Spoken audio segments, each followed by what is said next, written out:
பட்டினி தினத்தினை ஒட்டி வேப்பனஹள்ளியில் தமிழக வெற்றிக் கழகத்தின் விவசாய அணியின் சார்பில் ஏழை எளிய மக்களுக்கு மதிய உணவினை வழங்கி மனிதனாக பிறந்த அனைவருக்கும் உணவு, உடை, இருப்பிடம், சுகாதாரம், கல்வி ஆகியவை சமமாக கிடைத்திட உறுதிமொழி எடுத்துக் கொள்ளப்பட்டது.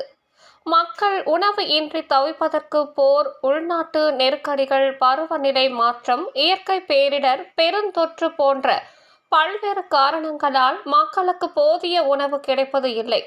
இதேபோல இன்றும் கூட பேருந்து நிலையம், ரயில்வே நிலையங்கள் மட்டுமின்றி மக்கள் கூடும் இடங்களில் உணவுக்காக கையேந்தி நிற்பதை பார்க்க முடிகிறது. இந்த அவலத்தினை போக்கிடும் வகையில் தமிழக வெற்றி கழகத்தின் தலைவரும் திரைப்பட நடிகருமான விஜய் உலக பட்டினி தினத்தில் தமிழகத்தில் உள்ள 234 சட்டமன்ற தொகுதிக்கு உட்பட்ட அனைத்து இடங்களிலும் மதிய உணவு வழங்கப்படும் என்று அறிக்கை வெளியிட்டிருந்தார்.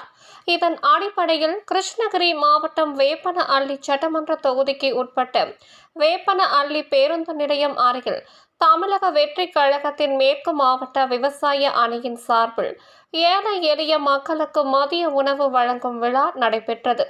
தமிழக வெற்றி கழகத்தின் விவசாய அணியின் மேற்கு மாவட்ட தலைவர் நாகராஜ் தலைமையில் நடைபெற்ற இந்த விழாவின் போது பட்டினி என்பது இல்லை என்பதை உருவாக்கிடும் வகையில் ஏழை எளிய மக்களுக்கு மதிய உணவினை விவசாய அணியின் மாவட்ட தலைவர் அன்னதானத்தினை வழங்கி மனிதனாக பிறந்த அனைவருக்கும் உணவு, உடை, இருப்பிடம், சுகாதாரம், கல்வி ஆகியவை சமமாக கிடைத்திட உறுதிமொழி எடுத்துக் கொள்ளப்பட்டது.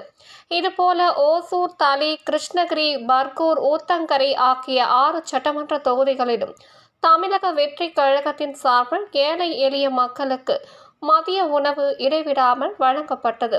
அப்போது விவசாய அணியின் ஒன்றிய பொருளாளர் கோவிந்தராஜ், ஒன்றிய செயலாளர் அசோக், விவசாய அணி ஒன்றிய தலைவர் ரமேஷ், ஒன்றிய தலைவர் சந்திரசேகரன் மற்றும் நிர்வாகிகளான முருகேஷ், பிரபு, எம். முருகேஷ் உள்ளிட்ட பலர் உடன் இருந்தனர்.